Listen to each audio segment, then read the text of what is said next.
बेटी पराई होती हैं, क्यों कहते हैं लोग। एक शहर में अनिल नाम का एक इंसान रहता था। अनिल एक कपड़ों की दुकान पर काम करता था। उसकी बहुत साल पहले शादी हो गई थी। अनिल को हमेशा से लड़का चाहिए था। लड़का यह वंश का कुल दीपक होता है, पिता का नाम रोशन करता है और बुढ़ापे का सहारा होता है। पर लड़की शादी करके चली जाती है। ऐसी सोच रखने वाला वह पड़ोसियों को भी यह बात बताता था। शादी के कुछ साल बाद उसे 2 लड़के हुए। बड़े बेटे का नाम करण और छोटे बेटे का नाम किशन रखा। बाद में कुछ सालों बाद उसकी पत्नी का निधन हो गया। उसके बाद उसी ने उन दोनों बेटों का ख्याल रखा। समय बीता और उसके दोनों बेटे बड़े हो गए और अब दोनों बेटे नौकरी कर रहे थे। दोनों की शादी भी हो गई। शादी होने के बाद भी वह सब एक साथ ही रहते थे। कुछ साल एक साथ खुशी खुशी बीत गए, लेकिन बाद में दोनों भाई एक दूसरे के साथ झगड़ा करने लगे। दोनों बहुओं में छोटी छोटी बातों पर मतभेद होने लगा। यह सब देखकर अनिल को बहुत बुरा लगता था। अब दोनों ने अलग रहने का निर्णय लिया और वह अलग हो गए। फिर पिताजी का ख्याल कौन रखेगा, ऐसा सवाल निर्माण हुआ। दोनों बेटे एक एक महीना संभालेंगे, ऐसा तय किया। अनिल एक बेटे के साथ 1 महीने के लिए रहने लगा, फिर दूसरे बेटे के पास 1 महीना, ऐसा उसका बंटवारा हुआ। पर जैसे जैसे वक्त बीतता गया वैसे वैसे बहुओं और बेटों में अनिल को लेकर झगड़ा होने लगा। दोनों बेटों के घर में झगड़े का कारण अनिल रहने लगा। यह बात अनिल को अच्छे से समझ आई थी। अब अनिल को पुरानी यादें याद आने लगी थी। उसने जिंदगी में कितनी बड़ी गलती की थी, यह उसे अब समझ में आ रही थी। पर अब इसका क्या फायदा। आखिर दोनों बेटों ने पिताजी को वृद्धाश्रम भेजने का निर्णय लिया। एक दिन दोनों ही पिताजी को लेकर वृद्धाश्रम में गए। वहां जाने पर सभी औपचारिकता पूरी करके पिताजी को मिलकर वह दोनों अपने अपने घर वापस चले गए। बेटे घर जाने के बाद अनिल बहुत रोने लगा। उसके बाद वृद्धाश्रम में कई लोगों ने उसे समझाया, पर वह बहुत दुखी हो गया था। अनिल को वृद्धाश्रम में 8-10 दिन हो गए थे। वह किसी से भी बातचीत नहीं करता था और एक पेड़ के नीचे बैठकर विचार में मग्न रहता था।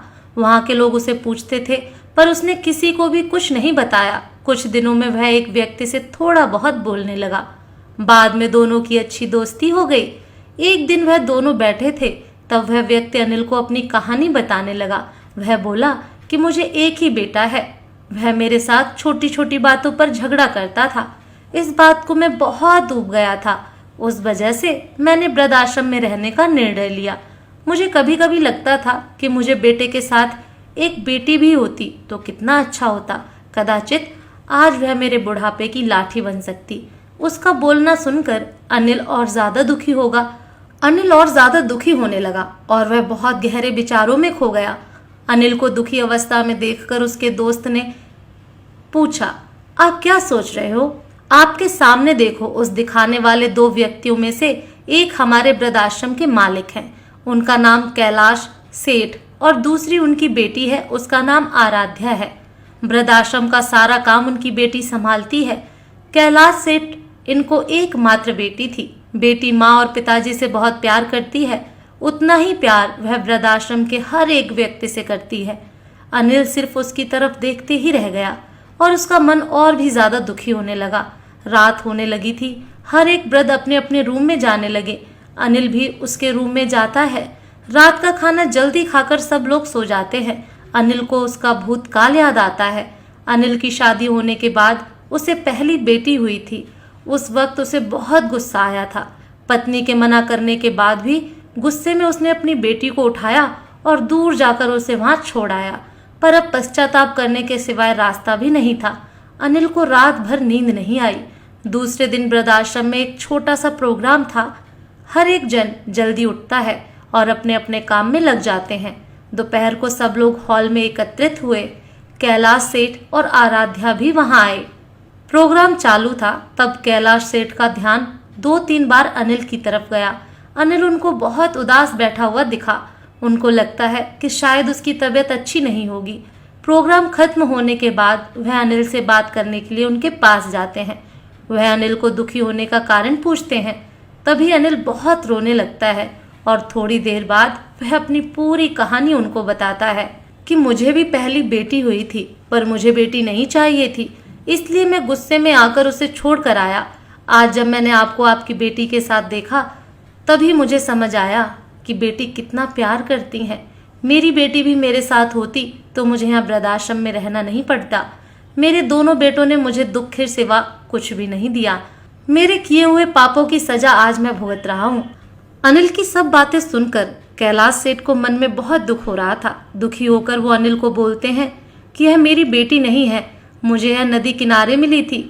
मैं उसे घर ले आया और बहुत प्यार से बड़ा किया।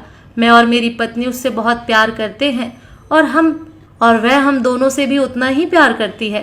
पूरी कहानी सुनने के बाद अनिल बोलता है कि मैंने मेरी बेटी को भी नदी के किनारे मंदिर के पास छोड़ा था। यह सुनकर कैलाश सेठ को थोड़ा गुस्सा आया और वह वहां से निकलने ही वाले थे। तभी उसी वक्त वह अनिल को पूछते हैं, आपकी बेटी का बर्थ मार्क वगैरह आप बता सकते हो क्या? अनिल ने तुरंत जवाब दिया, हाँ बता सकता हूँ। उसके बाएं हाथ पर और पैर पर एक एक उंगली ज्यादा थी। यह जवाब सुनकर कैलाश सेठ को विश्वास होता है कि आराध्या उसी की बेटी है। यह सब सुनकर कैलाश सेठ वहां से चला जाता है। चले जाने पर आराध्या वहां पहुंचती है और वह अनिल को बोलती है कि मैंने आप दोनों की पूरी बात सुन ली है। आपने मेरे बारे में जो भी कहा वह सुनकर मेरा मन बहुत दुखा है। एक पिता खुद की बेटी के बारे में ऐसा निर्णय ले सकते हैं, ये सुनकर मुझे बहुत बुरा लगा। आपने जो भी किया वह बहुत गलत था। आपने मुझे बेटी बोलने का अधिकार खो दिया है। मैं आपकी बेटी होकर भी आप मुझे रास्ते पर छोड़कर चले गए थे और मैं उनकी बेटी ना होते हुए भी उन्होंने मुझ पर जान न्यौछावर कर दिया है। इसीलिए वही मेरे सच्चे पिता हैं। आप इस वृद्धाश्रम में रह सकते हैं, पर आज आपने उनके सामने जो बोला है वह फिर कभी भी उनके सामने मत बोलिएगा, क्योंकि आज तक मैंने उनको इतना दुखी कभी भी नहीं देखा। इतना बोलकर आराध्या वहां से चली गई। अनिल सिर्फ आंखों में आंसू लाकर उसकी तरफ देखता रह गया और अपने नसीब को दोष देता रहा। दूसरे दिन सुबह किसी को भी ना बताते हुए अनिल वृद्धाश्रम छोड़कर चला गया। तो दोस्तों, आपको ये कहानी कैसी लगी कमेंट करके ज़रूर बताएं। फिर मिलूंगी एक नई कहानी के साथ।